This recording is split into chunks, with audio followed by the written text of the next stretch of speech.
Attention. Please take your seats. Enjoy your popcorn and drinks. Your show is about to begin. What's up, my digital world? It's time once again for a little knowledge to come your way. All right, and it is payday. Not really, but sounds fun to say, doesn't it? Don't we all wish? Maybe if you play this on the right day, it would be payday. So anyway, we're gonna be talking about consumers and producers today. We're gonna kick it off with consumers. One of the vital roles in the game of economics. Everybody has needs and everybody has wants. We are not to confuse needs and wants. They are two different things. Okay. Though sometimes we do not distinguish them as such. A need is something someone needs to survive. Okay? You need it to survive. You will die without it. Okay? Food, shelter, water, clothing, etc. Okay? You need these things in order to survive. These are needs. Okay? Um, there are other things that you may need in order to accomplish something, such as for school, you will need your books, etc. Uh, but they are a need based on that goal. Okay, in order to survive within that goal. A want. Okay, and this is a lot of times what we confuse. We say I need, but what we truly mean is I want. I want something. Want is something someone desires but is not needed to survive. I want a cookie. Well, you can eat a celery stick and you will survive. You can eat a cookie and you will be happy. Cookie dance, rah! Um, so, but that is the difference between a need and a want. I need shelter over my head to protect me from a storm. I want a mansion. I'll be living up in like Buckingham Palace. You know what I'm saying? That's how I roll. What? Uh, but need, want. I want that latest video game. Man, I want that new iPhone. Man, I want. And our civilization and our culture has become a culture based on want. I hope you watched that other video I sent out with the videos this week. If not, it's in my favorites playlist. You should check it out. It's about consumerism. It's great. Um, Consumers do all the buying in the economic system. Okay, so now can I be multiple things? Well, that's a question we're going to answer here in just a little bit. But consumers are the ones who do all the buying in the economic system. Consumers make several important decisions. What products and services to use and buy? What will I use and buy? Okay, do I buy Nike? Do I buy Adidas? Do I buy Reebok? Do I buy, Walmart brand? That's something you as a consumer will have to decide.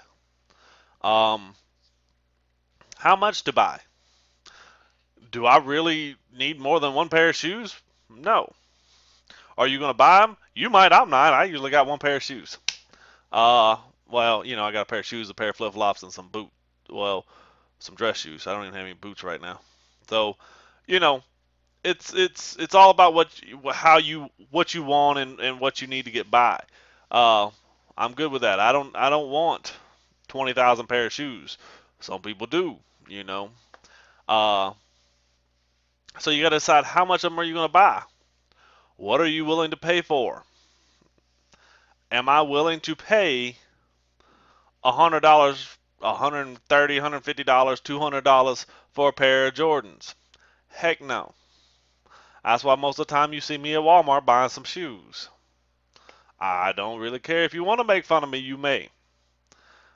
But I'm just going to laugh back at you because I think you're foolish for spending that much money on a pair of shoes. You know what I mean? They're going to wear out and they own your feet. So, um, it's all a matter of opinion, because we are in this whole want system. But you have to decide what to answer this. And then there's limits, and we'll talk about this. There's later on, but there's a point to which what am I willing to buy? Would I buy a pair of Jordans? Yeah, $30. If that Jordans go to $35, I'm not interested. You see, so there's a limit to what we're willing to pay, uh, and this happens from time to time. And if you see, if you ever maybe there was something you used to buy, and as prices continue to increase, you're like, I can live without that because I'm not willing to pay that extra money for that. I was looking at my satellite bill earlier today, and I was trying to decide if I wanted to drop down another package. Well, there's a $5 difference between that package, and there was two channels that I tend to watch a lot. One's my BBC America, so that I can watch my Doctor Who. What up, all Whovians out there? Um, the And so I wasn't willing for that $5. I'm willing to pay that extra $5 so I can watch my Doctor Who, and plus my science channel as well. All right, producers. Guess what? They're the ones who make things the consumers purchase. All right. Uh, they pay close attention to the decisions that the consumers are making. All those decisions of what I'm going to buy, how much I'm going to buy, and how much I'm going to pay. Well, they look at that and they go to then make the choices about what they're going to make, how much they're going to price it for, and how much of it they're going to make.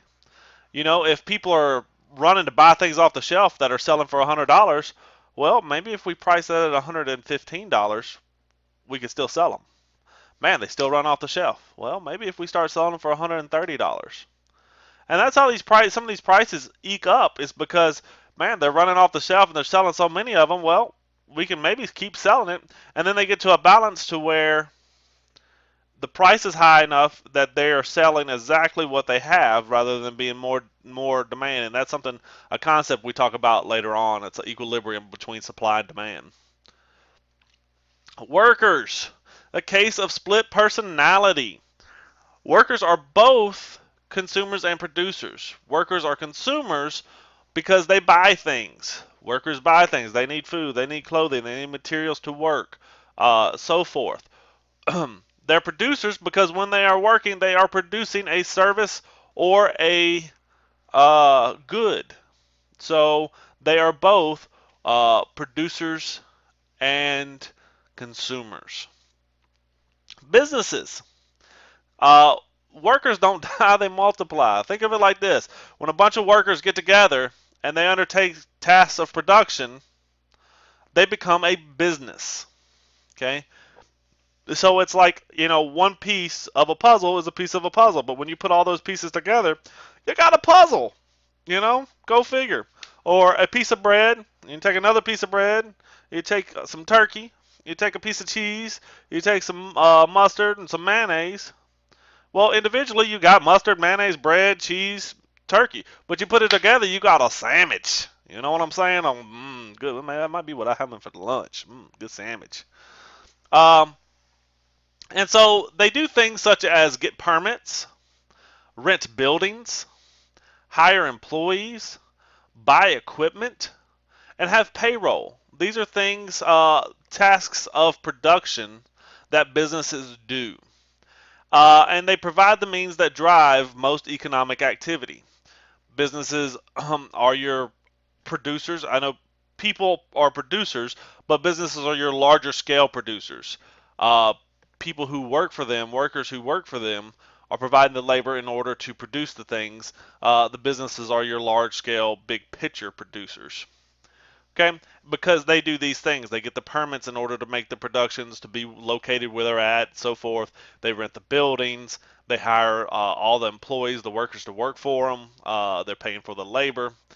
They're buying all the equipment that needs to be done, like a conveyor belts or heavy machinery or whatever. Like you look at these workers, they might buy all the tools they need, and then they have payroll so that they can pay the employees. Government is huge. Let's not kid ourselves. No matter the economy, the government plays a role in the economy. Governments try to guide, stabilize, and increase the growth of its economy. One way, state universities. You got like your land grant universities, your other universities are supported by, state funds, government funds, and so forth. Um, this is to increase worker output. If people are smarter, have more knowledge, and so forth, they can advance technology, they advance methods, they can advance how we do things, they can go and become better workers, and so forth. If they're healthy, they can work better. So public hospitals. They set price limits so that people can afford the things that are actually needed. They don't usually set price limits on wants, they set it on needs. And they do this in order to help guide, stabilize, and increase the growth of the economy. You know, so these are some of the things the government does. Other governments play bigger roles, such as universal health care. Previously, we had said something like Canada, but now you can say the United States providing the universal health care with the Affordable Care Act, or also known as Obamacare. Um, and this is provided so that everyone has health care. But my question is, well, that's something we'll get into later on about that. But why is it now? Are you penalized for not having health care? That's the true question. But that's on another point. But governments are producers as well as consumers. They also buy. Governments got to buy staplers and build. They got to buy buildings, and they got or rent buildings for their offices. They got to buy the materials needed to produce the things that they produce. Okay, so governments are consumers as well as producers, and we'll talk about that later on. So that's the end of this lesson. Until next time, deuces.